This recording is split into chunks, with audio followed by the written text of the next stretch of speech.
Bonjour, bonjour. Allez, je suis ravie de vous retrouver parce qu'on va finir notre album. Alors, c'est la collection Félicia de Craft O'Clock pour la boutique Magique Loisirs. Nous arrivons à la dernière page, la numéro 8, pour terminer ce quatrième bloc et l'album en même temps. Donc après, on n'aura plus que la décoration à faire. Les petits mots sentiments à mettre un petit peu partout, très très légèrement. Ce papier chargé, attention de ne pas surcharger tout ça. Hein. Déjà, c'est assez répétitif. Alors, jouer sur la déco pour essayer de faire des petits clins d'œil de temps en temps pour éviter la monotonie. Et donc, nous allons attaquer par une cascade, enfin attaquer et finir notre dernière page avec une cascade qui sera en format paysage. Donc il va falloir couper 3 fois 16 sur 13 et sur le côté 13 on va plier à 11. Ici on a 3 cascades. Alors sur le papier de fond qui est celui-ci, de ce côté là où il y a toute la dentelle, chaque fois j'ai favorisé la dentelle. Donc ici nous avons en haut ici 2 cm. Sur les côtés 2 cm. Ouais, un petit peu plus.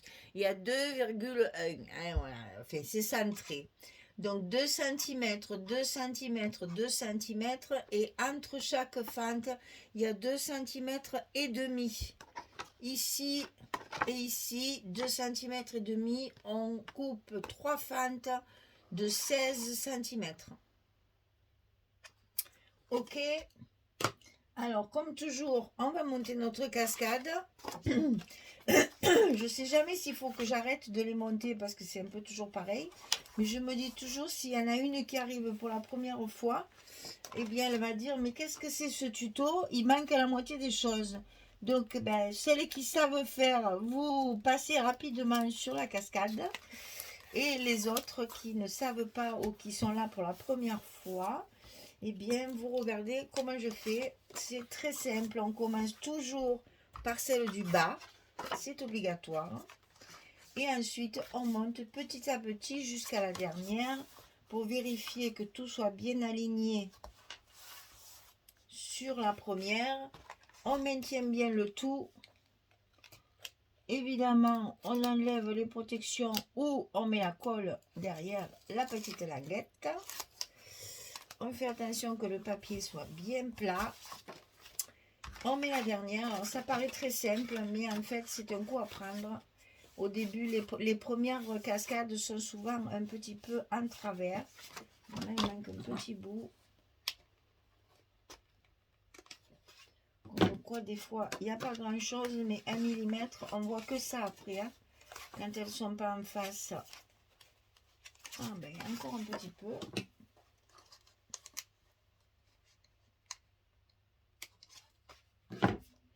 Il faut vraiment que les cascades soient bien en face pour que ce soit joli. Alors celle-ci, là voilà. Donc ici, on maintient bien tout ça pour pas que ça bouge. On enlève les protections ou on met la colle. Ça, c'est à vous de voir avec quoi vous voulez travailler. Je comprends les inconditionnels de la colle. Je l'ai été très longtemps, donc je comprends tout à fait. Mais ça, c'est fini et bien fini. Alors, quand on a collé nos 3 cascades, on va consolider nos fentes. C'est-à-dire que là, par contre, même si vous travaillez à la colle, il faut mettre un bout de scotch ici sur nos fentes pour éviter qu'elles ne se déchirent au fur et à mesure des utilisations. On sait que ce sont des parties d'album qu'on va énormément manipuler. On a besoin de solidité. Et là au milieu, on consolide notre milieu ici pour éviter quand on va faire ça, ça va soulever le papier. Hein. Donc mettez bien de la colle ici ou du scotch comme j'ai fait moi. Et après, eh bien sûr, vu qu'on n'a rien d'autre à mettre sur le bloc, on va pouvoir coller notre papier à sa place et donc mettre en place notre belle cascade. Alors, il est rare que je fasse des cascades en paysage, c'est vrai. Mais ça change un petit peu. Et comme là, en plus, on a un format un petit peu petit, hein, c'est du 20-20 quand même. Et bien, ça permet d'en mettre 3 au lieu, ou 4 même, on aurait pu en mettre 4. Pour éviter, pour faire des espaces photos supplémentaires, la cascade, c'est parfait. Et on n'oublie pas, quand on a fait tout ça, quand tout est en place, n'est-ce pas, de prendre son petit pluoir et pas hésiter à bien appuyer pour faire adhérer tous les scotch qui sont derrière correctement.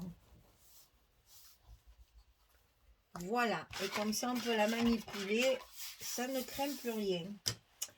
Ensuite, on va avoir sur les côtés un petit rabat et un plus grand. Donc ici, le rabat de droite, il fait 14,5 sur 20,6 et sur le côté 14,5, on va plier à 12 et à 12,5. On a toujours ces fameux petits goussets d'un demi-centimètre. On est sur la 8e page. Notre espace jusqu'à la couverture est que de 1 cm. Il ne faut pas la faire très épaisse, hein. Donc ici, on met notre rabat en place. À l'intérieur de cette page-là, on va faire une petite pochette en bas. Donc 16 cm sur 10. Et sur le côté 16, on plie à 2 et à 14. 2, 14. Le petit scotch rouge de 6 mm qui va bien en bas des pochettes, qui ne veut pas se décoller. Ensuite, on enlève les autres protections et on va pouvoir coller notre pochette en bas du rabat de droite et à l'intérieur. Et évidemment, qui dit pochette, vous l'avez compris, il s'est vite collé, hein, ce vilain. Heureusement qu'on n'appuie jamais totalement. Voilà, qui dit pochette dit carte. On fait une carte de 11-16 et elle y rentre puisqu'on a 12 ici. Alors, de l'autre côté, on a le rabat qui fait 18,5 sur 20,6 et sur le côté 18,5, on va plier à 16 et à 16,5. On a le même gousset que de l'autre côté et ça se colle à l'intérieur de notre bloc sur le côté gauche. Ici, on fait attention toujours à la pliure du gousset. Il faut qu'on la voie, sinon ça ne fonctionnera pas bien. Et pareil, à l'intérieur de celui-là, on va faire une pochette également. Donc 20 cm sur 10. Et sur le côté 20, on plie à 2, on plie à 18. Et on obtient notre 16 de largeur de bloc. Et puis là, je me rends compte que j'ai mis l'aimant ici. Et que donc, c'est pas là qu'il faut le mettre. C'est pas grave. On l'enlève, on le récupérera pour tout à l'heure. Ah ben, il ne veut pas partir. Il va rester collé à mon doigt. Donc, l'aimant, bien sûr, sera positionné sur la pochette, évidemment. Et non pas dessous, sinon ça ne sert à rien. N'est-ce pas? Ben voilà, ça vous montre que les pochettes, je ne les avais pas prévues au début. Et puis, il me reste de belles chutes de papier. Je me suis dit, autant faire des cartes. Et donc, utiliser nos restes pour faire des cartes supplémentaires. Voilà. Et donc, bien sûr, ici aussi, petite pochette, donc carte 11-16. Et là, on va remettre mon aimant sur la pochette. Et on va le fermer de l'autre côté.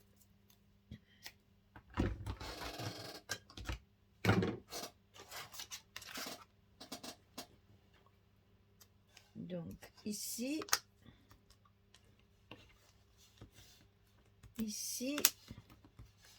on met bien tout en place.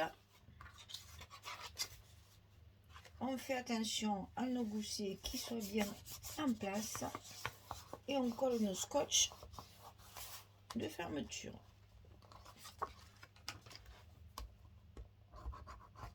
Voilà. Et donc ici, on a notre carte. Alors, pour les cascades, j'ai utilisé les feuilles 20-20 qui me restaient. Donc, j'ai fait... non, c'est celle-là, c'est celle du fond. Et évidemment, à chaque fois, il y a un espace photo de l'autre côté. Donc, voilà, j'ai utilisé la couverture. Ça, c'est un papier de fond. Et celui-là, c'est celui-là où il y a le rose derrière. Le grand carré rose. Voilà, ça va donner ça comme ceci, avec tout ça dessus. Ça, c'est fait. Alors, de ce côté, on a, j'ai utilisé beaucoup de chutes. Hein. Donc, le papier comme ceci, avec le bois derrière. Papier de fond. Bon, d'ailleurs, je vais coller ça au fur et à mesure, parce que là, il n'y a pas beaucoup de travail, donc ça sera fait au fur et à mesure. Je mets tout en place.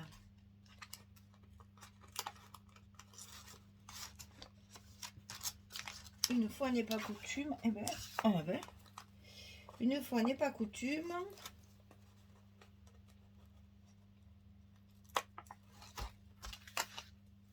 on colle les papiers. Donc ici, c'est encore une chute comme ici, hein. Vous voyez, c'est les couvertures. J'ai utilisé une chute qui va venir se mettre ici, sur la pochette.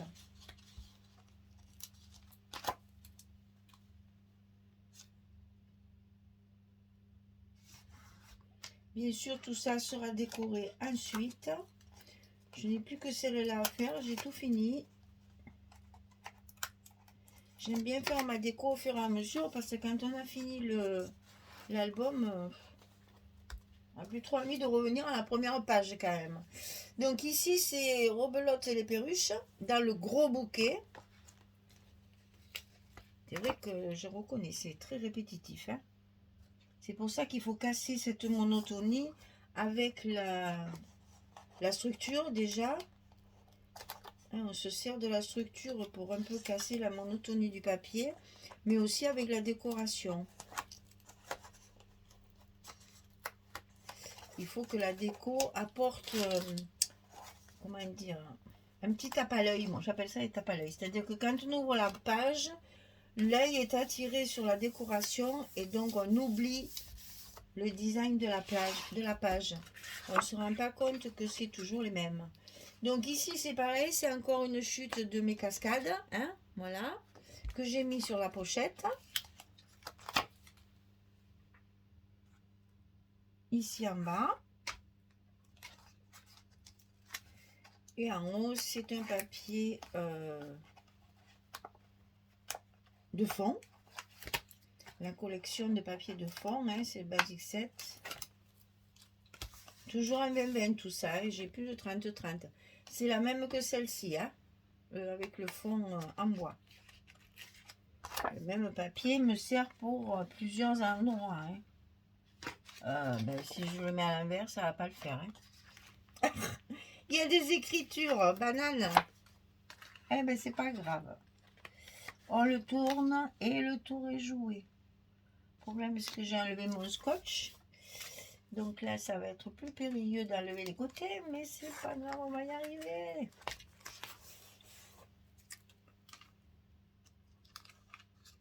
Ah, ben voilà, tiens, comme ça, je me suis aperçue que j'avais pas enlevé les mains. Et ben voilà, comme ça, tout est enlevé. Voilà. Et donc, dessus, ici, ben, devinez, J'ai encore utilisé celle-là parce que c'est vraiment ma préférée. C'est la plus jolie de la collection. Un visage très romantique, très jovial, très doux. Et ça va très très bien dans ce petit kiosque avec les fleurs un peu partout là. Hortensia, pivoine, quelques roses. C'est vraiment très très joli cette page est magnifique. Et elle était très jolie derrière aussi. Hein, le verso en briques rouges comme ça, c'est magnifique aussi. Hein. Voilà. Hop et hop. On n'a plus qu'à faire nos cartes et notre cascade. Et ce sera terminé. Allez, je finis ça et je reviens vers vous. À tout de suite. Voilà. C'est terminé. Alors donc notre dernière page, bah, très simple en soi, hein, parce que quand même c'est pas très original. Mais bon, il faut finir les papiers, il faut combiner avec ce qui reste. Là, on n'a plus trop le choix. Donc du coup, ben voilà, ça se termine avec deux rabats, deux pochettes avec des cartes et la cascade, deux, trois cascades. Ici, évidemment, on va faire un petit stop pour pouvoir mettre une quatrième photo. Donc là, vous voyez 3, 4, 5, ça peut être 10, 12. Vous voyez qu'on a toujours beaucoup de place pour les photos. Et bien voilà, on a terminé cet album romantique très doux en ce début d'année là. C'était relativement doux à travailler, hein, un joli papier, bon un peu répétitif c'est vrai. Ça m'a un petit peu gênée, je dois l'avouer, parce que ben, tout se ressemble un peu, c'est un peu difficile, et puis les images répétitives comme ça, c'est toujours un peu délicat. J'avais beaucoup de papier de fond, heureusement. Et oui, finalement, un papier pas si facile que ça. Hein. Au départ, on croit toujours parce que tout se ressemble, mais finalement, comme c'est répétitif, eh bien justement, il faut jouer avec ça. Alors, vous voyez à peu près ce que j'ai fait. Voilà, je vais vous montrer celle-là de page parce que j'ai fait à peu près partout pareil. Donc, petite étiquette avec toutes mes chutes. J'ai fait toutes mes petites étiquettes, c'est-à-dire que j'ai découpé là où il y avait des fleurs, bien sûr. Des petites étiquettes que j'avais, c'est des collections Zibulines. Vous savez, c'est les machins comme ça, là. Je trouve ça dans les salons. Alors, comment il n'y a plus de salon maintenant, je ne sais pas où on va aller, hein, charger tout ça. Donc voilà, c'est des petites cartes où il y a plein de petites étiquettes, des petits sentiments à découper. Et je trouvais que les vertes allaient très très bien. Je ne les ai pas matées parce que je voulais qu'elles se fondent justement dans mon décor. Donc un petit feuillage chaque fois. Ici, un petit papillon découpé dans les collections 15-30. Et le petit rang de perles, de demi-perles comme ça, sur toutes mes premières pages. Et vous allez voir, voilà, ça c'est une chute encore de papier pour pouvoir y glisser la photo derrière. Avec toujours pareil, un ensemble de feuillages dans des papiers brillants de 3 couleurs différentes pour justement casser la monotonie. La petite rose là comme ça, découpée, toujours avec les étiquettes que j'ai fabriquées avec les chutes de papier. Donc ici, j'ai terminé mes tags là avec mes petites fleurs et mon petit ruban. Ici, sur les pochettes, une petite étiquette avec un feuillage. De l'autre côté aussi. Ici, je fais des stops pour glisser les photos chaque fois dessous. C'est aussi des étiquettes. Et ici, une petite étiquette avec un feuillage. Vous voyez, c'est rien d'exceptionnel, mais ça suffit pour mettre un peu de vie dans la monotonie de ce papier. Donc, il n'y a plus que celle-là à faire. Et après, ce sera la présentation finale de cet album, déjà, qui est terminé. On va pouvoir passer à toute autre chose. Mais alors vraiment toute autre chose. La couleur, la marque, le style, tout est complètement différent. Et j'adore le scrap pour ça. C'est que tu passes d'un très shabby à quelque chose de très vintage. Mais alors vraiment vintage. Alors, donc voilà, j'adore cette diversité qui force la création comme ça. On ne peut pas faire pareil, c'est pas possible. Donc voilà, la dernière page de notre album Félicia pour la boutique Magique Loisirs pour le mois de janvier. Allez, ben je finis ma déco, je mets mon dernier bloc sur mon accordéon et je vous ferai la présentation finale de cet album une fois terminé. Merci beaucoup. Allez, j'espère que vous allez bien parce que je sais qu'il pleut partout, c'est horrible. Et on va avoir une vague de froid de folie. Donc, je suis pas rassurée moi non plus. Aujourd'hui, il pleut, nous aussi, hein, je vous rassure, j'ai pas de soleil, je peux même pas vous envoyer un rayon de soleil. C'est très gris, très sombre, on a la lumière toute la journée, c'est d'un triste. Donc, allez, hop, atelier toute la journée, on scrape pour se redonner le moral et tout va bien. Allez, je vous embrasse, je vous dis à très vite pour la présentation finale de cet album Félicia de Craft O'Clock pour la boutique de Magali, Magique Loisir. Et je vous souhaite une belle journée, une bonne soirée. À très très vite. Au revoir tout le monde.